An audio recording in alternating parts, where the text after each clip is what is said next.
So what I'm thinking we could do is to maybe just test out the, muting and unmuting and taking turns talking with some real quick introductions, and then kind of see where we are time-wise. And I'm thinking if we saved, maybe 5 minutes at the end for worship, and maybe after introductions, worship for just a couple minutes before we start the conversation. And then, kind of see where we are time-wise, and maybe halfway through talking about the two queries or the two questions, kind of shift from the first one to the second one. So that's what I'm thinking, and we'll see. It can go a different way. I think that's everyone. So I'm just going to ask people to, I'm going to go down the list that I got here of attendees, and call on people to just briefly introduce yourself, what meeting you're with, and maybe why this topic is a particular interest for you, briefly, and then we can get into it more deeply later. So, and I'll try to unmute you as I go along. So, Doug, I am unmuting you now and inviting you to introduce yourself.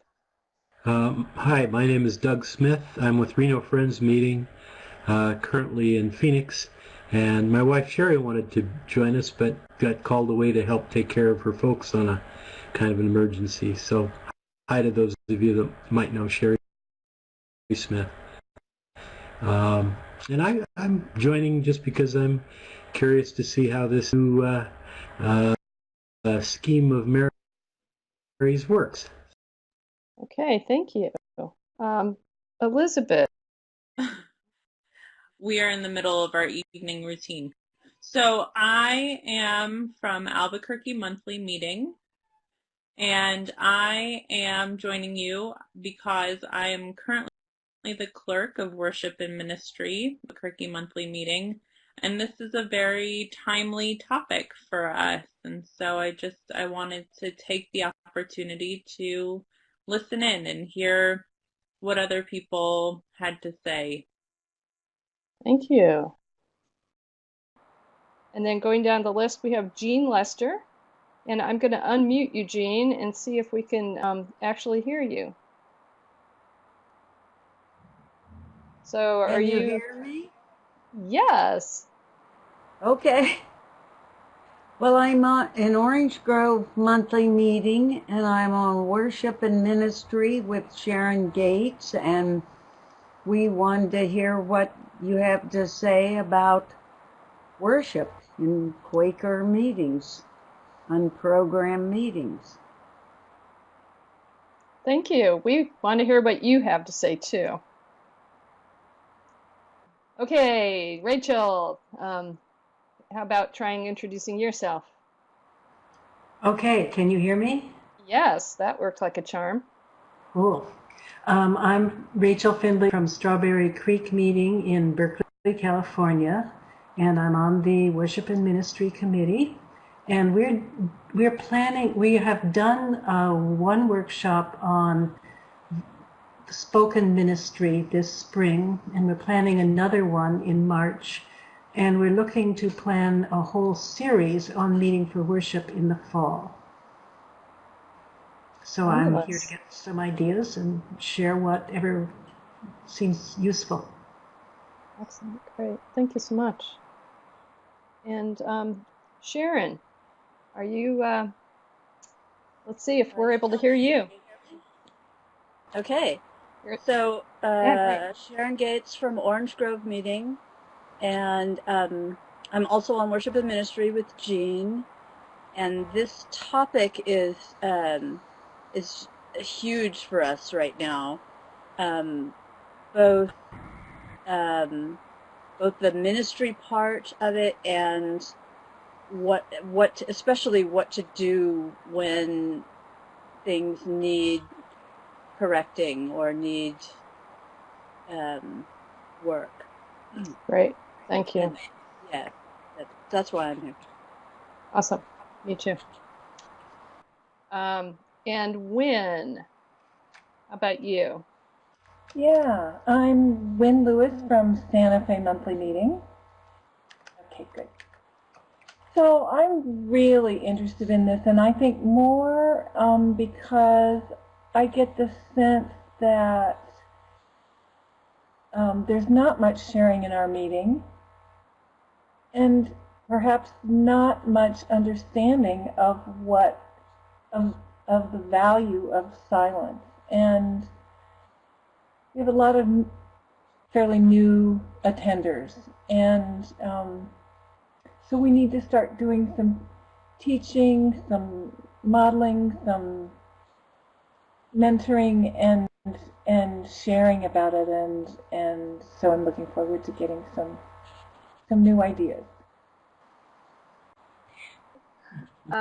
So let's just take a couple minutes to worship, and then we'll proceed to the questions at hand.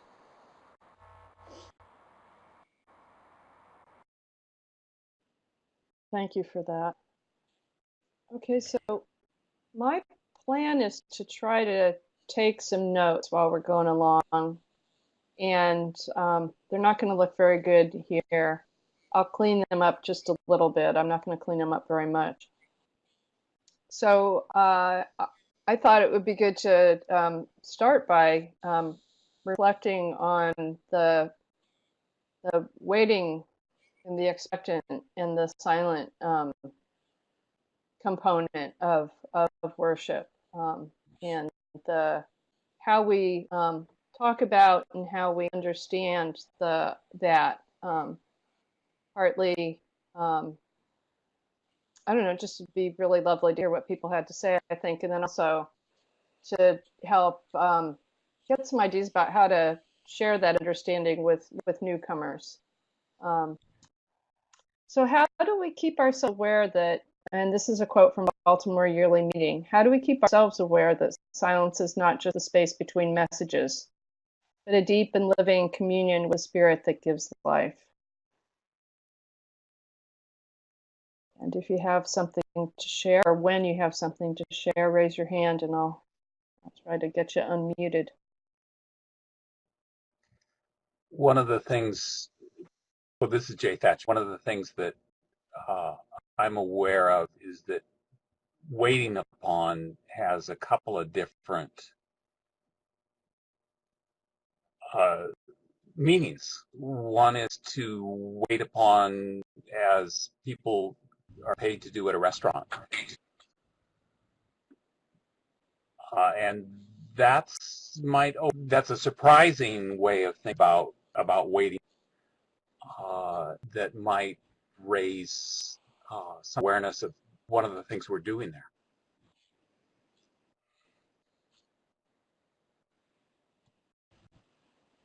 So Rachel has her hand up. I'm going to unmute you, Rachel, and you should be able to. We should be able to hear you now.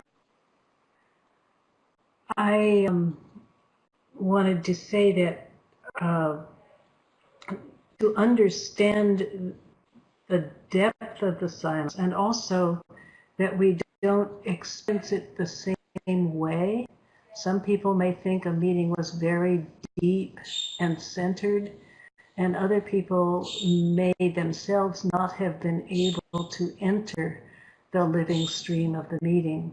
The meeting we had last Sunday, I didn't get centered for about half an hour, and sometimes it's longer than that. I think it is really helpful if members of the Worship and Ministry Committee can enter the room maybe 15 or 20 minutes early to establish a silent space that is filled with the presence of the living dream, so that other people can enter into it as they come in.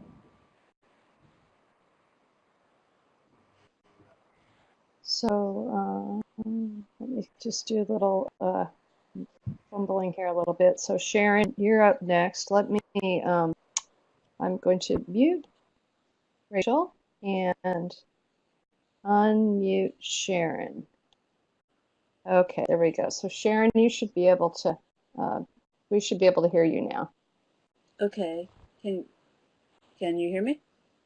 Yep, we can hear you. Okay. What I wanted to say is I think the silence is a lot of people immediately take the silence, especially people who have experienced other faith traditions that aren't so quiet. And I think the silence part people get pretty quickly, and many people can feel that um, the connection by basically having an opportunity to listen to the still small voice that they maybe haven't gotten other places or don't get outside of meeting for worship.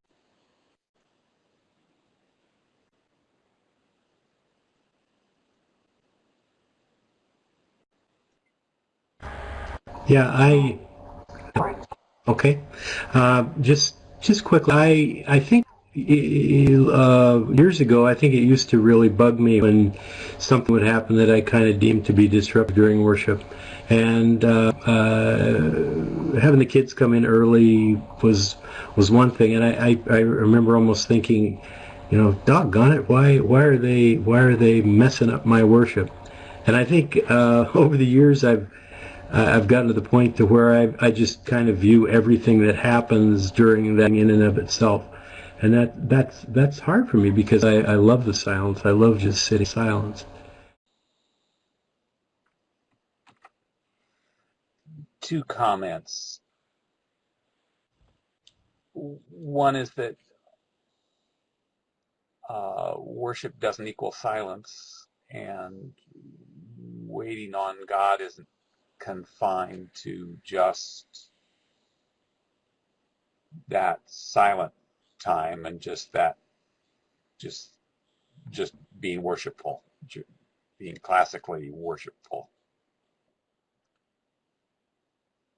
A second comment that I had that doesn't relate to this thread, and we can drop it if we wish, is what are we doing to encourage friends to practice opening themselves during the week, and what are we doing in local meetings to encourage friends to practice sharing spiritual insights with each other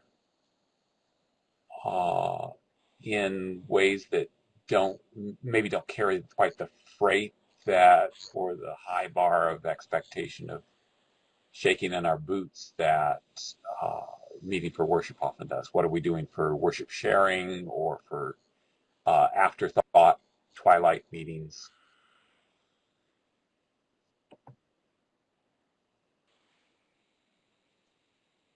Great. Okay, so Hillary, it looks like you're unmuted. I've lost myself. I I can't see myself, but can you hear me? can hear you. I'm sorry we can't see you, but we can hear you. I went away and I came back and I lost myself, but I can see the little icon. We have a seeing eye dog as part of our meeting, and she snores, and that used to be very irritating to me. But it just kind of brings me back. I don't know what it is. Sometimes, and not in a bad way. I mean, it kind of brings me back to the meeting and what's going on, and it's very kind of rhythmic, and and I've gotten so I don't find it distracting. Those are just it's people, and that's just part of it. But at first it was difficult because I didn't realize it was the dog. And people will snore from time to time, but I just wanted to throw that out.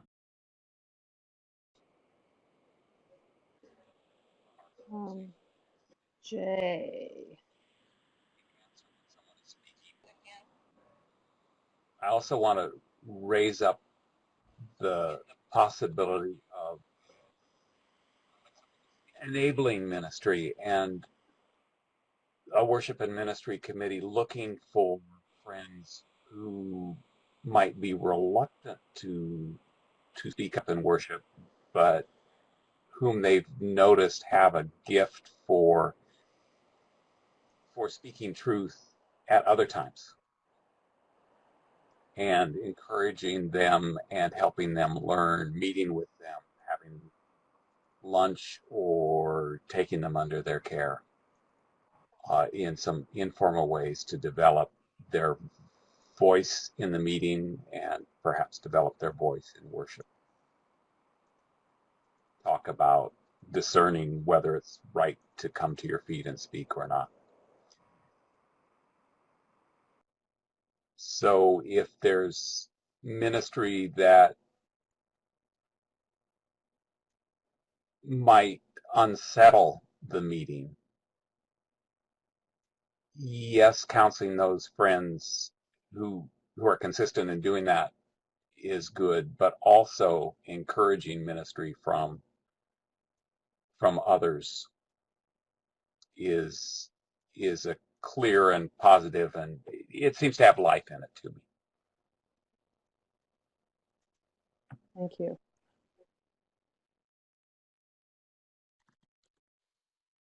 So Rachel, you've got something to share, and let me unmute you. We do meet usually 2 people from worship and ministry, usually after worship and ministry has discussed what needs to be done and really paid some tender attention to what it is that is lying behind the ministry. There's often a great deal of pain there, and we need to be tender with the person, while also trying to maintain the sacredness of the space of worship. And that's a very delicate thing. We do find that it works better with 2 people, or 3 even, rather than 1, in order to make it clear that we very much value the person. And we are trying to shape the ministry. But it always is done after consultation with as many people from worship and ministry committee as can be gathered, so that it isn't an individual approach. And also so that whoever's really exercised about the ministry can have someone to go with him who may be a little bit more able to be compassionate in that situation. We also usually do it not at meeting time. We'll call them and offer to meet with them for a cup of tea. I suppose that's come to seem ominous by this point, but that's what we do.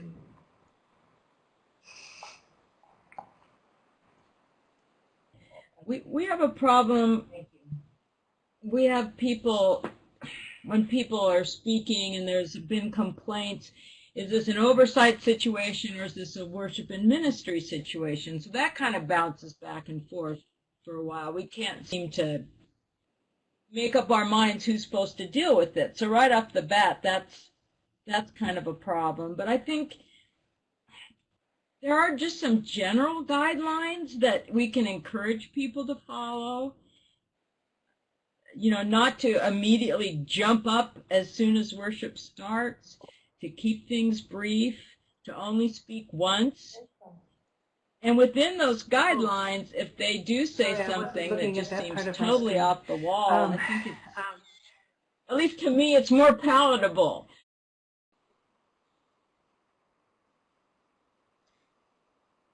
Is copious or misguided ministry more of an urban problem than present in small towns? Is it more prevalent in meetings dominated by college communities? Yes, Rachel. I would just like to say that I used to think it was really easy to tell the difference between what was my voice and what was the voice of divine guidance in discerning whether to speak. And then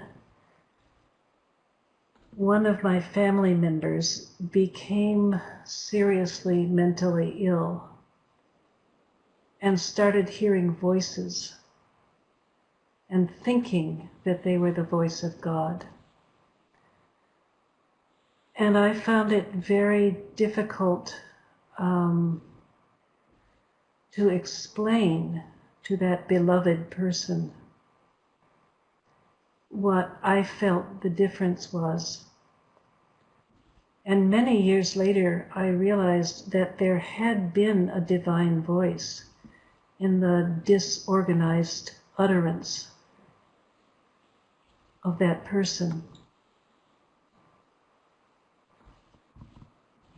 I think it's really hard to judge, and yet if someone's ministry is really causing distress to a great many people in the meeting and is not actually serving to bring people closer to the inward guide, then it probably isn't appropriate idea for of meeting what for appropriate worship. ministry is.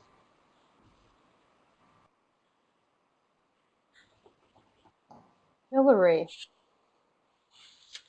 Yeah, I wanted to address Jay's question as well. I've felt that since Sacramento Friends meeting, with the the location of being right in the state capitol and so connected with a Friends Committee on Legislation, I feel like a lot of our ministry tends to be very political, but that may just be my opinion of it, for good or bad. But I think there is a lot of that going on, that we do have a lot of our members that are very involved in stuff that specifically goes on at a state capital for such a large state.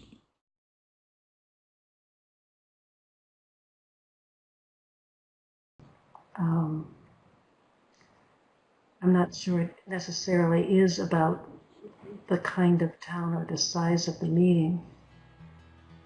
But it's important to remember that our tradition is not just about silence. It's about a living ministry.